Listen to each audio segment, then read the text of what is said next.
Class is now in session. I'm Professor Hockey, and today we will be reviewing Game 3 of the regular season, in which the Sharks have lost once again to, this time, the Anaheim Ducks by a score of 3-1. So this is now 3 games in a row in which the Sharks have only scored a single goal. And this is against another divisional opponent, and now they are a grand total of 0-3 on the year. So not the best start, as they find themselves 31st place in the National Hockey League, and this game did start off okay the first couple of minutes, but it was a massive misplay by Aaron Dell that gave the Ducks the first goal of the game from Del Zotto, while Couture managed to tie it up at 1 in the second period. Getzlaf made it 2-1, and the Ducks never relinquished that lead, and Henrique added an insurance goal to make it 3-1. The Sharks could never get another on the board, and it's just another issue that has, or it's just really the main issue that you could see here early on in this season, is that the Sharks just don't really have the firepower they did last season. Evander Kane is obviously missing in the lineup for these first 3 games. He will be back for the next one, thankfully, for the Sharks.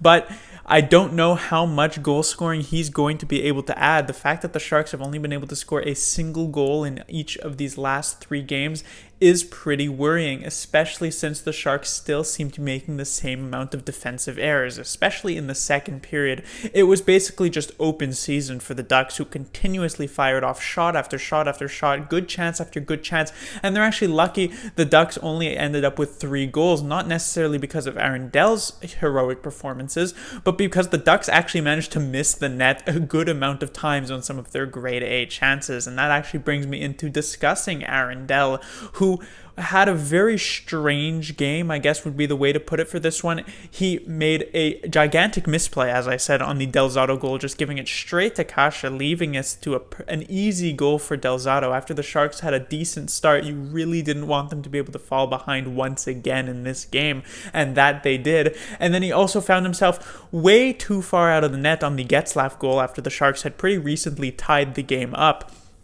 And so it's pretty, a pretty deflating moment when your goaltender lets in a weak goal as the first goal of the game, and then finally when you manage to tie it up, all of a sudden he lets in another weak goal. Not that it was an incorrect play to come far out of your net to try and make this play onto Getzlaf, but just come to the top of the crease. You're not supposed to be coming 2 feet out of the crease to try and make this save, because there's a point where you're no longer cutting off the angle and you're just leaving yourself wide open to a potential deke play.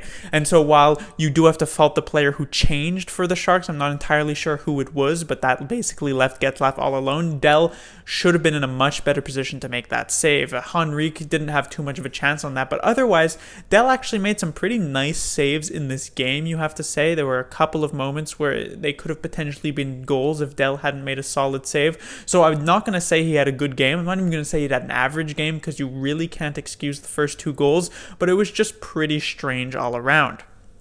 Next, I will talk about the power play, which continues to be powerless for the Sharks, still -3 on the year. Thankfully, they didn't give up another shorthanded goal, but they didn't get a power play goal themselves either, and it just continues to lack that polish that they seem to have just last year. And I don't know how much of this is really in the absence of Joe Pavelski. I feel as though it's just that team, the Sharks, has had such a consistent, really top 5 unit for the past few years with Burns.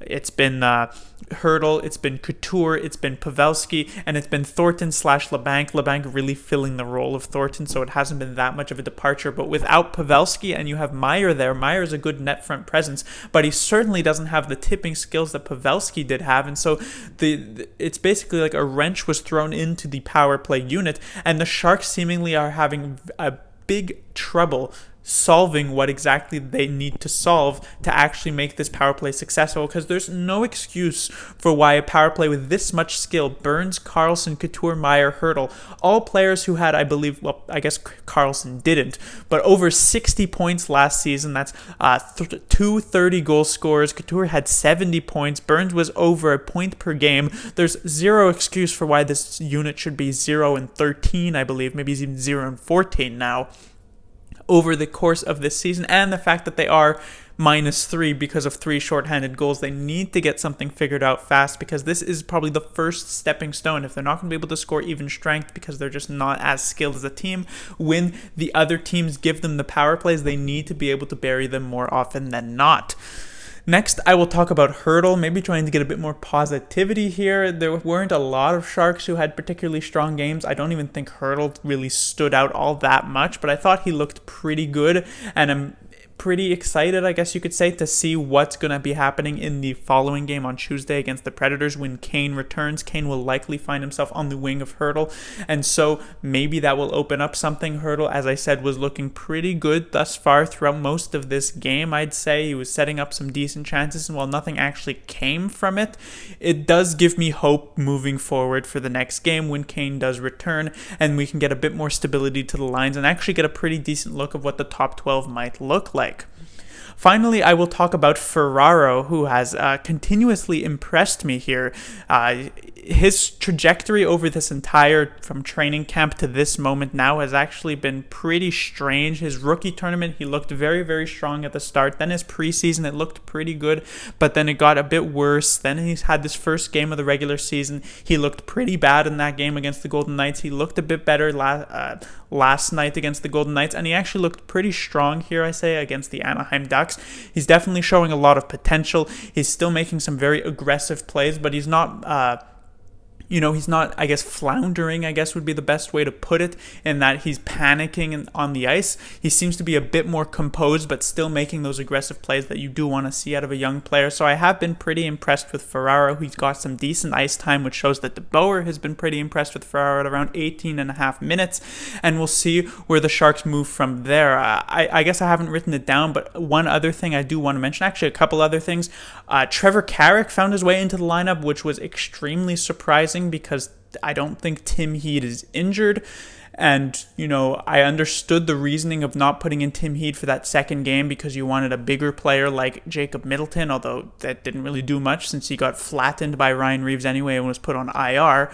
But I don't see why you would want Carrick in over Heed in this game, especially since when you sign Heed as an unrestricted free agent, I assume there was some sort of deal in place that he'd actually finally be able to find his way into the top 6, and even though Heed's preseason was actually pretty pitiful, I can't imagine it was much worse than Trevor Carrick's preseason, which wasn't anything standout at all.